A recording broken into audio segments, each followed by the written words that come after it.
psicología para poder para poder ser analista, porque me exigieron un título. Y entonces entre psicología y medicina, mi familia casi se murieron porque eran muchos años, y entonces entré a psicología. Era el único instituto que había acá, así que la católica no existía, ¿no? Yo entré más o menos al cuarto, el 4 años llevaba el pedagógico, que lo llamaban así en esa época, ¿no? Y cuando ingresé ahí, dije que era porque quería ser psicoanalista. Así que ya conocía a Ignacio, ¿no? Yo creo que Ignacio fue la persona que más me marcó, por lo menos a mí, ¿no? En este momento, claro, lo tenía, porque necesitaba el título para entrar al instituto. Antes de eso, ¿cómo conocía a Ignacio? Por un duelo de una persona muy cercana conmigo. Y entonces hicieron conmigo lo que se hacía en esa época. Me mandaron viajar con unos tíos, entonces yo viajé por Estados Unidos, viajé por Canadá, y estaba bastante bien, pero cuando volví a Chile, ahora los llaman ni estudian ni trabajan. Ni trabajan, claro. Me deprimí. No. Y entonces ahí mi papá me llevó a donde Ignacio. Y ahí conocí a Ignacio. Y entonces Ignacio me recomendó que lo que yo necesitaba era un psicoanálisis. Y yo no quise. Dije que no lo necesitaba. Pero él necesitaba una secretaria que supiera inglés, francés, y me dijo, y yo ya había pensado que iba a estudiar psicología. Entonces hicimos un trueque. Yo le traducía todo a él, porque tenía una secretaria de castellano nomás. Y él me permitía a mí hacer la práctica. Entonces cuando quiso pagarme él y hacerlo así como institución, le dije que no, porque yo quería poder irme en el momento que yo quisiera. Así que, y ahí conocí a Ignacio. Yo creo que Ignacio fue la persona que más me marcó. Y bueno, era el único que había acá. No era cuestión de que yo pudiera elegir entre la católica, no, sino que era eso, ¿no? El 53 entré yo a psicología. No, el 51. 51 entré a psicología. Y al instituto al 53 o 54, por ahí. No terminé con psicología. Mientras estaba en psicología me permitieron entrar, porque ya estaba programado el congreso. Yo vivíamos en el campo, yo vivía en el campo y no vine al colegio a Santiago, creo que les conté, hasta... No entré al colegio nunca, hasta entré a la monja francesa, pero ya en primer año de humanidades. No.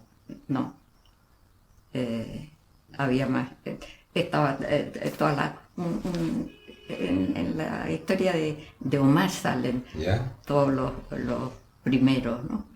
Uno de ellos era la de Laida Segovia, otra, pero eran 5 personas. Mi curso fue un curso grande, después más chico. Mi curso era Otto Kemberg, José Antonio Infante. José Antonio Infante entró después, porque el doctor Núñez llegó al instituto con dos personas más, así que Infante entró más adelante. Ya la católica estaba funcionando, con Infante estaba en la católica. Así que era Otto.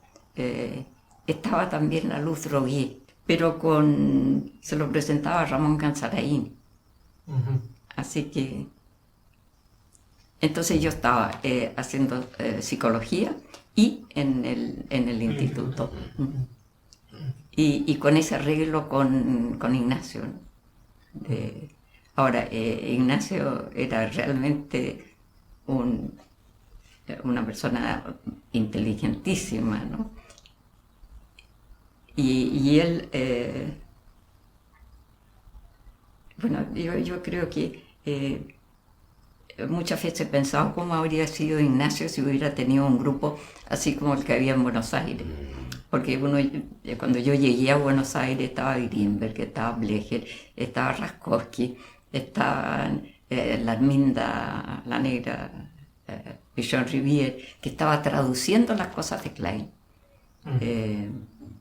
Y la persona que trajo a Klein a Chile fue Ignacio. Ignacio hablaba de la Melanie Klein y la consideraba una teórica de cuarta generación. Siempre Ignacio era muy, muy crítico, no solamente con la gente, sino que con él mismo también, ¿no? Y entonces cuando hacía Freud, igual. Bueno, y eso se prestó para mucha imitación de Ignacio. Cuando fui a Buenos Aires y conocí al grupo, ¿no? Es que era un grupo muy fuerte. Raskowski, por ejemplo, que yo lo conocía por los libros y quizás para mí fue el que más me impactaba por la cosa fetal, por ejemplo, por las ideas que tenía. Ahora, sí, Raskowski fue uno, Blecher fue otro, ¿no?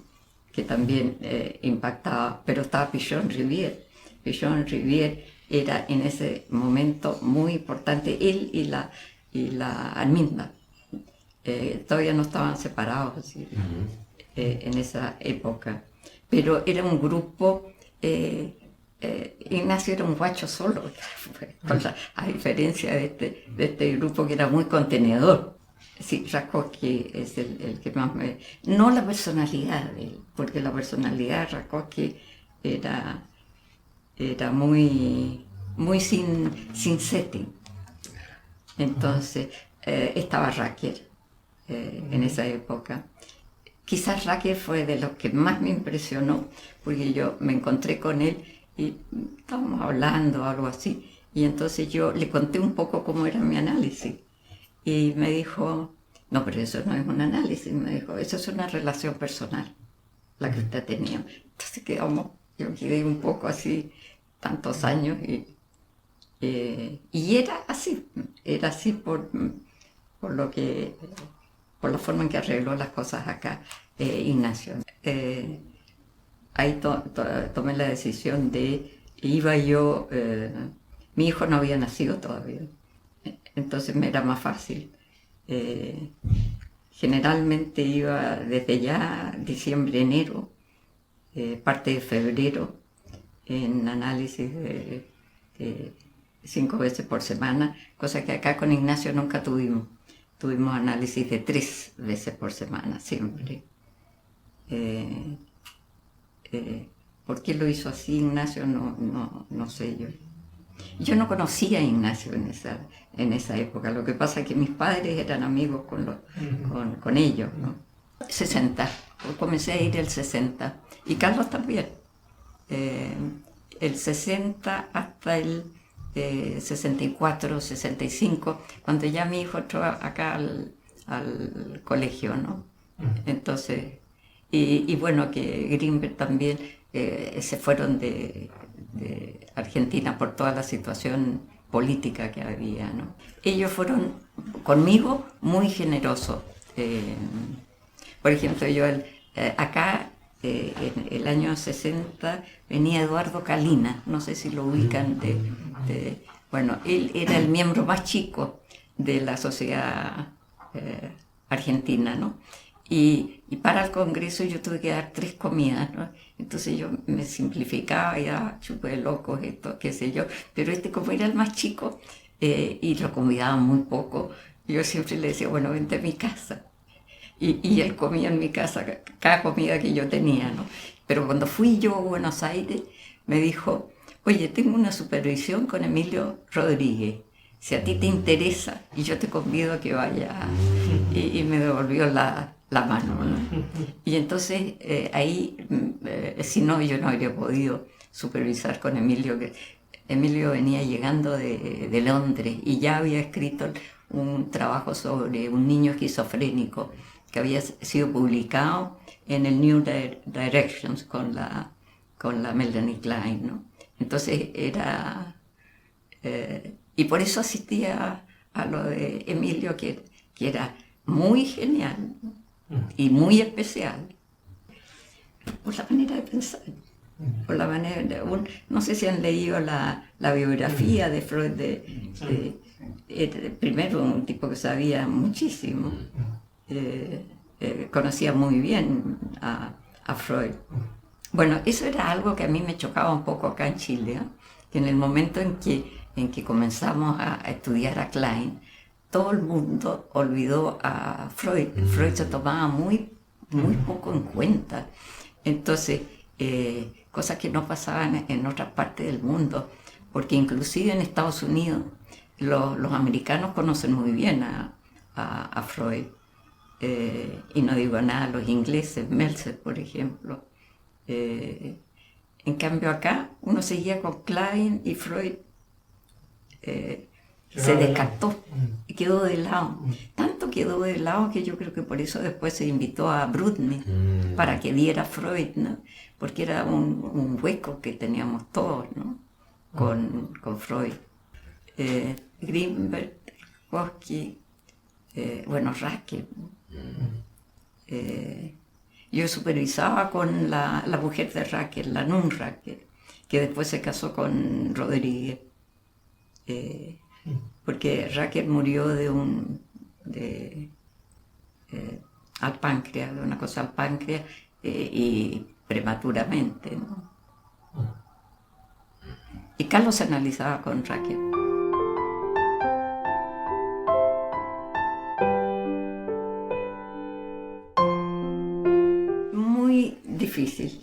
Muy difícil, porque era siempre muy rechazada. Yo, por ejemplo, bueno, cuando yo fui allá, yo tampoco creía en todo lo de Melanie Klein, ¿no? Entonces, como tenía tantas dudas, traté a una chica de 2 años y medio, y mi trabajo de ingreso a la asociación lo hice con esa chica. Y ya cuando esa chica... estábamos en una pieza chiquita así, y había una ventana arriba, y esta chiquita me decía, estábamos con juego, ¿no? Me decía, y me apuntaba, y me hizo que yo la subiera a mirar lo que estaba pasando en la pieza de al lado. Y entonces, cuando miraba lo que pasaba en la pieza de al lado, se bajó y tiraba agua encima de una pareja de padres que ella había hecho. Entonces ya eso me hizo pensar de que, bueno, porque la primera vez que leí a Klein, tampoco la encontraba como volada, nomás, un poco, no, con duda. El grupo nuestro era muy marcado por Ignacio Mate. Ignacio Mate era muy crítico. A Klein la encontraba una teórica de cuarto orden de ceguera. No, genera resistencia, pero falta de interés más que todo. No, es una falta de interés. El chileno en eso es muy raro. Podía tener yo una reunión, 2 reuniones, pero después ya no más nada, ¿no? Bueno, lo kleiniano, porque la Arminda Verasturi estaba traduciendo los libros de Klein, y nosotros habíamos leído los libros de Klein, pero Ignacio era muy crítico, a pesar de que él introdujo a Klein en Chile, pero en esa forma.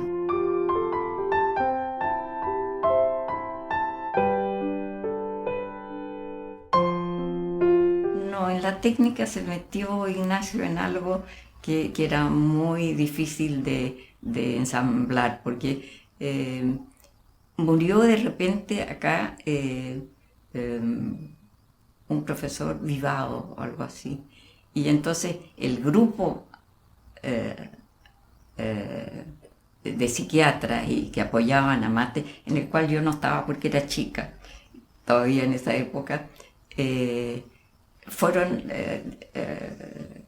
postularon y Ignacio, por un voto, fue elegido profesor de psiquiatría. Y entonces ahí se enredaron mucho las cosas para él, porque él era jefe en psiquiatría, tenía este grupo, los analizaba, les hacía seminarios. La primera supervisión era con el analista de uno, así que mi primer supervisor fue Ignacio, que ya era una situación incómoda para uno, pero en esa época era así, ¿no? Esa fue una de las críticas principales cuando después del Congreso del año 60 acá, en que nos hicieron recibirnos rápidamente a nosotros, yo creo que muy poco maduro. En ese momento nosotros nos salimos de la clínica psiquiátrica y fue interpretado por muchos como una cosa terrible la que habíamos hecho, dejar a Mate solo. Pero nos salimos justamente para profundizar en análisis como lo habíamos visto en Buenos Aires. Esa fue la razón, no una cosa contra Ignacio, ¿no? Pero claro que Ignacio se quedó sin analista, ¿no? Porque ahí todos nos salimos, ¿no? Y ahí usted... Y ahí fuimos muy criticados por gente de acá, que no nos habíamos ido a las oficinas, a las consultas. Pero la idea nuestra era eso, profundizar más y no estar en la situación en que nos había puesto Ignacio sin encuadre. ¿Cambió eso su manera de trabajar? Pero sí, totalmente. Es que es muy difícil, era muy difícil la situación acá, porque Ignacio, profesor de psiquiatría, estaba todo este grupo con él, él nos supervisaba, él nos hacía clases, y entonces las actuaciones eran tremendas. Yo no sé si les conté que alguien disparó en el parrón. Entonces los acting eran fomentados, ¿no? En alguna forma por toda esta situación que había. Y a Ignacio eso se lo dijeron en Estados Unidos, porque él creo que se vino de Estados Unidos, no, de Europa, cuando se declaró la guerra. Entonces, pero pasó 2 años en Duke, en fisiología o algo así. Y ahí cuando un amigo de él le dijo que era muy difícil lo que él iba a hacer en Chile, pero no lo calibró bien. Señora Jimena, entonces después del año 60 empiezan a practicar psicoanálisis de alta frecuencia acá en Santiago. Claro, la Erika Guzmán, por ejemplo, de 5 horas por semana. Yo de 4, no de 5 porque no me alcanzaba por la gente que tenía. Y eso era lo otro que era difícil. Yo tenía casi puro paciente didáctico. Porque entre los que yo tenía, porque antes no era como es ahora, que puedes tener 2 o puedes tener 3, entonces tienes obligación de hacer otras cosas, ¿no? Puros candidatos que me impidieron absolutamente escribir sobre ello, porque yo soy una persona que uno de los temas que me interesan son los sueños. Entonces el sueño te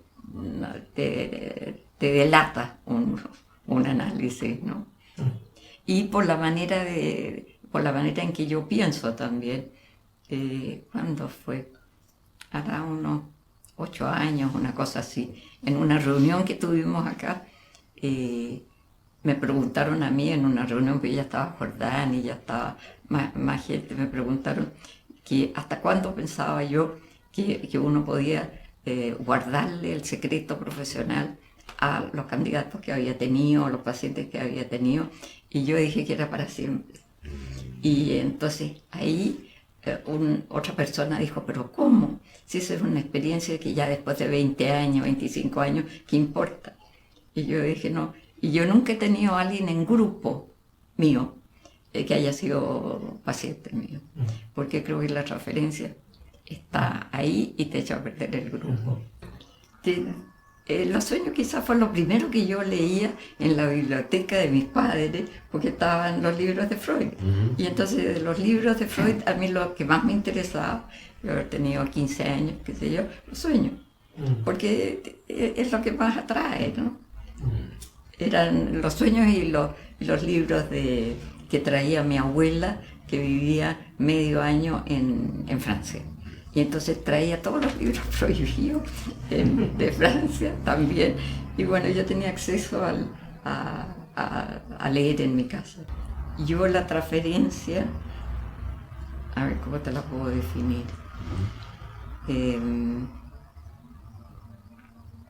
Yo creo que para un analista el ver pacientes no lo enferma, pero un paciente que no se conoce bien a sí mismo se va a enfermar porque lo que le proyecta el paciente a él no lo va a poder digerir. Va a pensar, va a poder decir, pero si yo no soy así, yo soy de otra manera. Pero el paciente le proyecta algo y eso, si él no sabe muy bien quién es él, lo va a enfermar. Bion dice por ahí que es una muy mala suerte que alguien se encuentre con una persona que lo esté analizando y que tenga los mismos problemas. Porque el paciente puede decir, pero si yo no soy así, si yo soy distinto, pero lo que lo va a enfermar va a ser lo que le proyectan a él si él no sabe muy bien, si él no tiene seguridad en sí mismo. Esa concepción fuerte de la transferencia, contratransferencia, por ejemplo, yo voy a unos grupos los viernes y de repente hablan así y dicen teorías de lo que le podría estar pasando al paciente. Yo tomo transferencia contra transferencia inmediatamente como indicador.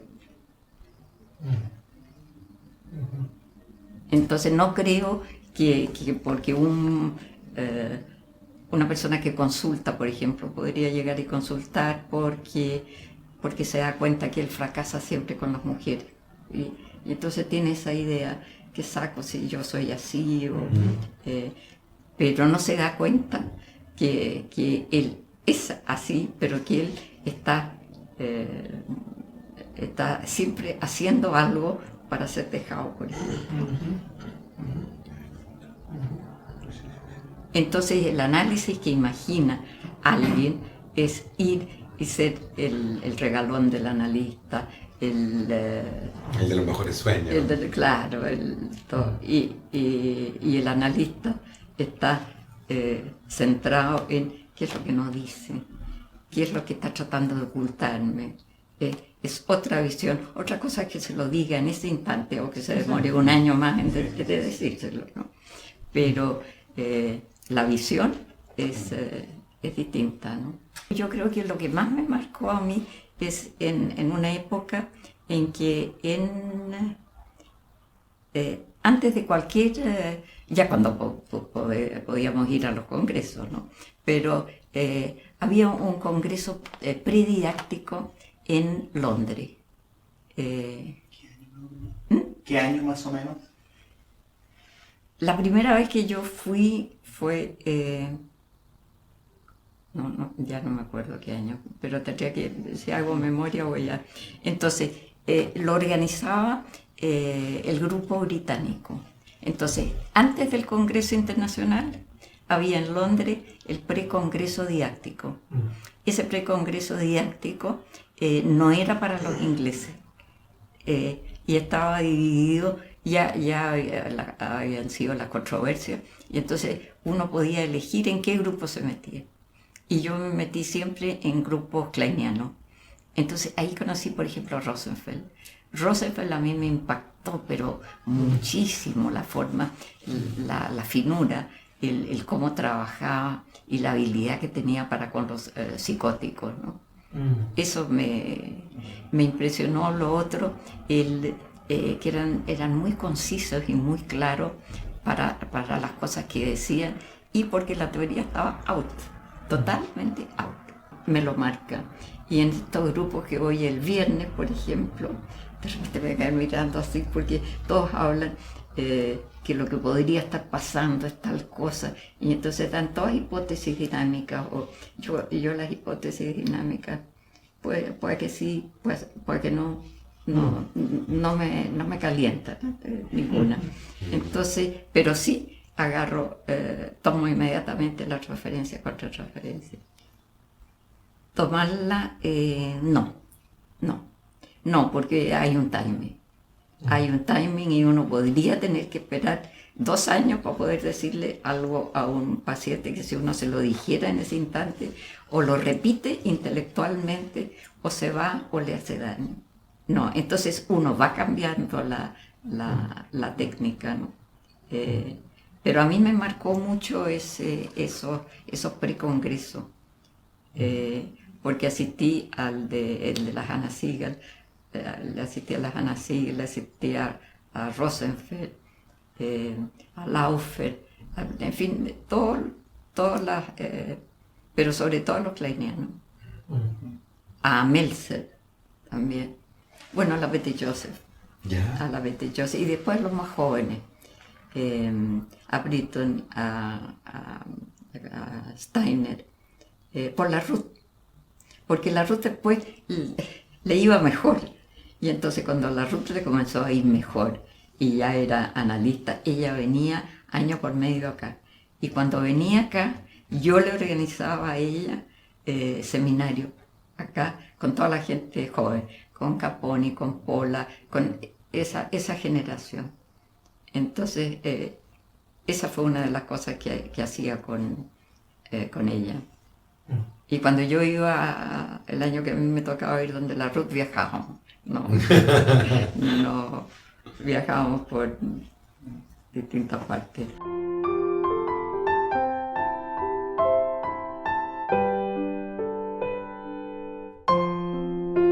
Todos los cargos que te puedes imaginar. Yo he pasado por todos los cargos. Y el cargo más largo fue en la época de Pinochet. Porque había temor de que cerraran las instituciones. Entonces se optó por no mover y entonces yo estuve de secretaria, que es un cargo muy antipático y muy trabajoso. Todo ese periodo, si te digo 14 años, 15 años. No se cambió la directiva. Se trató de no cambiar ninguna directiva.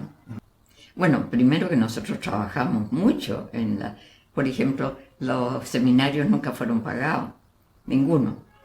Entonces, en ese sentido, la Beche tenía más fondos, ¿no? Y siempre éramos los mismos, porque me quedé en Chile. Porque el problema fue que nosotros perdíamos mucha gente que se iba.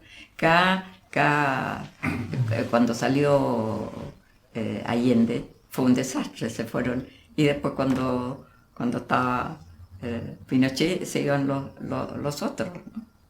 Yo porque me quedé, a mí me gusta Chile primero.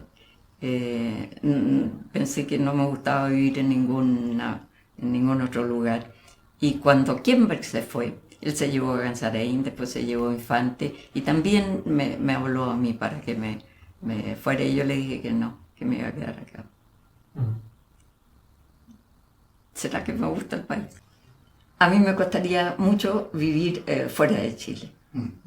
No, porque tuve oportunidades de irme. Después la Ruth también, cuando estaba Pinochet acá, me dijo, ¿por qué no te vienes a Londres?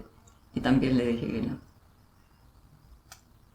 No, yo soy de acá hoy. La formación del analista chileno en una época fue muy buena con Ignacio, porque él era muy era muy crítico, entonces lo hacía pensar a uno, ¿no? No era de que iba a aceptar cualquier cosa, ¿no? Y entonces en ese sentido era buena. Bueno, a mí todavía me chocan algunas cosas de la formación acá, sobre todo la cosa como de colegio que hay. Hay una cosa de colegio de que es como, no es flexible. Sí, un instituto no puede tener una cosa como cuando vas al colegio, que tienes que seguir con todos los cursos, que si no pasas uno, entonces perdiste todo el año. Eso me parece pero increíble, que todavía exista, que no haya una cosa más. Yo creo que de las cosas que tendría que cambiar acá es el programa de... El currículum, no, absolutamente, más libre. No tan... Y lo otro es que, por ejemplo, la gente que llega ahora nunca han leído los clásicos. Nosotros todos habíamos leído, la formación en los colegios era distinta. Entonces, por ejemplo, en este momento los analistas te escriben sobre Otelo, te escriben sobre Shakespeare, te escriben... la cultura era mayor afuera que en nuestro país. Ahora ustedes son distintos, pero no han leído los clásicos.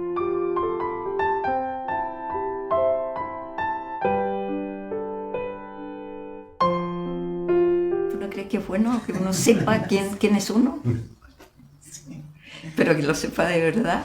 No, porque el que va a analizarse en general quiere ser el hijo preferido, el hijo esto, el mejor, eso es lo que quiere ser, ¿no? Es decir, en una visión muy narcisista, el análisis te tiene que tocar el narcisismo, si quieres cambiar algo. Tienes que saber quién eres de verdad. No como te gustaría que te viera tu analista. No es lo mismo a que te toquen hijos sanos, ¿no? Sí. Entonces, ese es un factor, ¿no? Lo que te trae la vida a ti. Y lo otro es lo que tú provocas en tu vida, ¿no? Que tú piensas, no, a mí siempre me va a ir mal, siempre voy a fracasar, siempre me van a abandonar. Pero esa persona no se está dando cuenta de todas las cosas que hace para que lo abandonen, ¿no? Entonces eso es distinto, ¿no? Una buena sesión de análisis es como un buen sueño. Claro, que cuando uno sale con la sensación de que hay una buena... claro, que hay momentos. ¿Cómo sería una buena sesión de análisis según usted?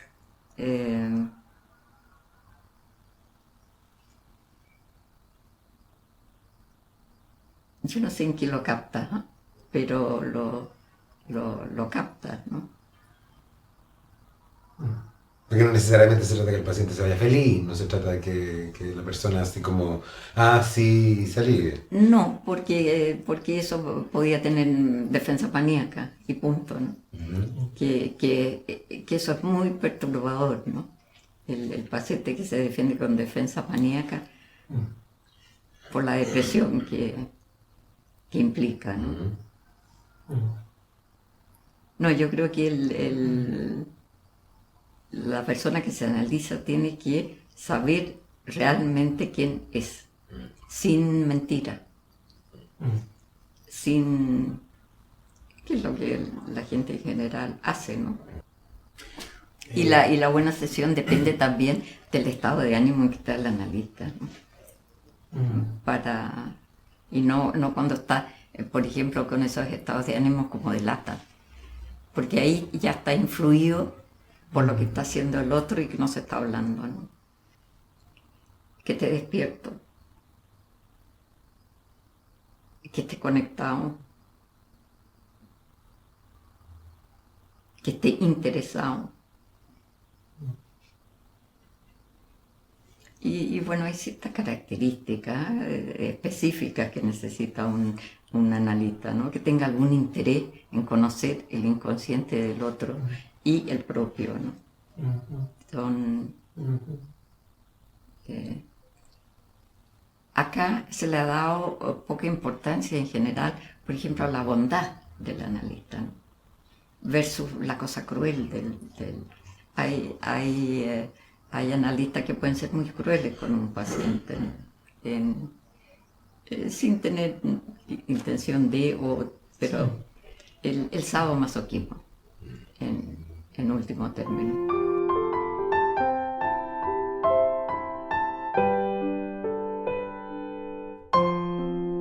En el momento en que llegó Klein acá, por ejemplo, y cuando nosotros salimos de esto de Ignacio, que hizo tanta, nosotros nos pasamos a la otra punta, y entonces hicimos una cosa muy, muy rígida, exageradamente rígida, ¿no? Entonces, ¿En qué sentido rígida?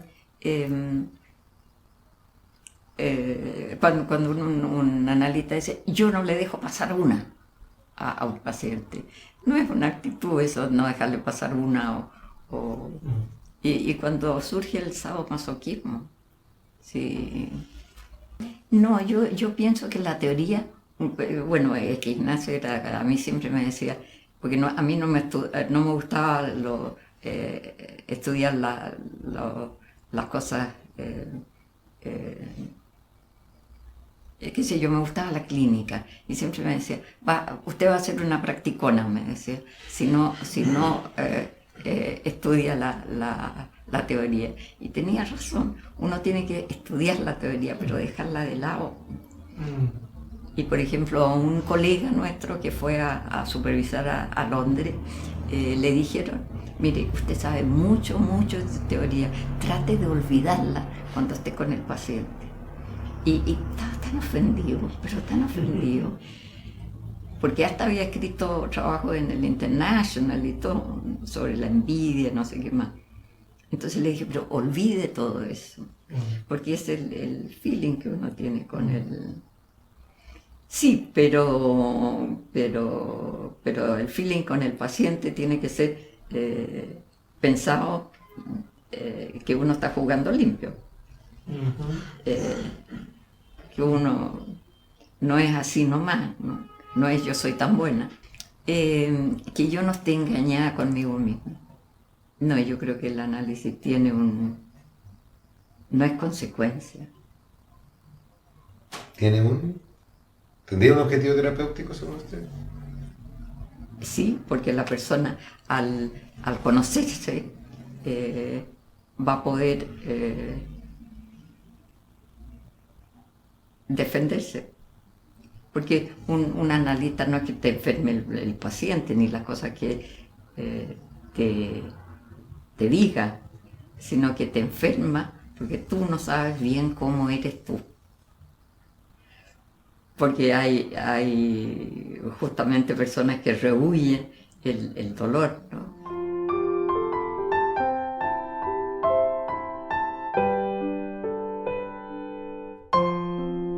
Yo estoy pesimista.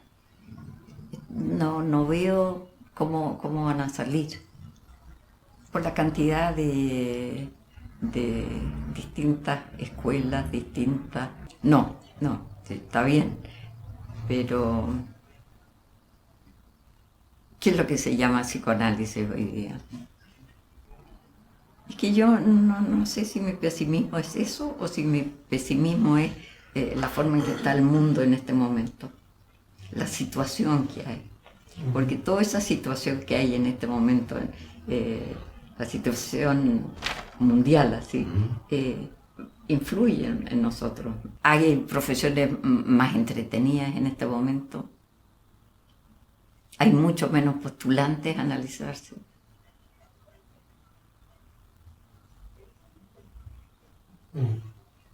Los pacientes que ustedes reciben no son los pacientes que nosotros recibíamos, en que tú veías, por ejemplo, yo tuve seminario con la Setzel, y que ella buscaba una buena histérica, Ahora no es tan así. Entonces, ¿y qué podrías hacer con la situación que hay mundial, qué sé yo, en Siria, acá? Pero, por ejemplo, la situación de la mujer o de ustedes mismos es una situación muy exigente. Yo no sé si ustedes se dan cuenta de todas las cosas que tienen que hacer y que tienen, cuánto tienen tiempo para poder pensar. Lo de la mujer es muy, a mí me parece muy, muy fuerte. Y lo que están pidiendo generalmente cuando vienen a analizarse, ¿no? Que están copadas hasta acá con todo lo que tienen que hacer.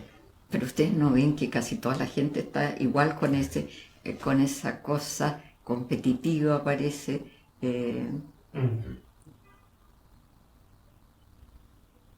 Una mujer cuando consulta y tiene problemas con los niños y con el marido y con esto y con lo que ella quiere para ella. Yo creo que la vida actual es muy, muy exigente. Que no sé, ojalá, no, pero creo que les toca una situación analítica difícil. Si pensamos en Lieberman, en que todo lo que pasa alrededor en el país influye a estas dos personas y todo lo que está pasando en este país, no es muy bueno.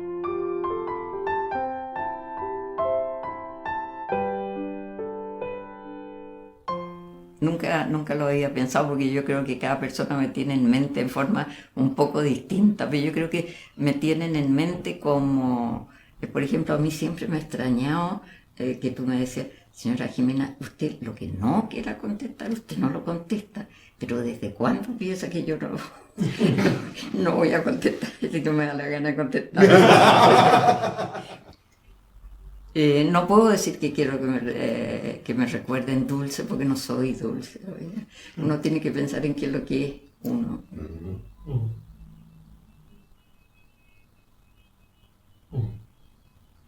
Ahora sí, todavía estoy ligada a la asociación, interesada en poder ayudar a la Julia, en qué sé yo, ¿no? Y que nunca he dado una entrevista.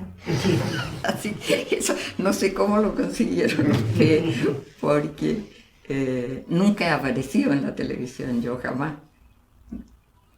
Pero por distintas razones, por setting, por esto, porque decía, esto no va conmigo, en fin.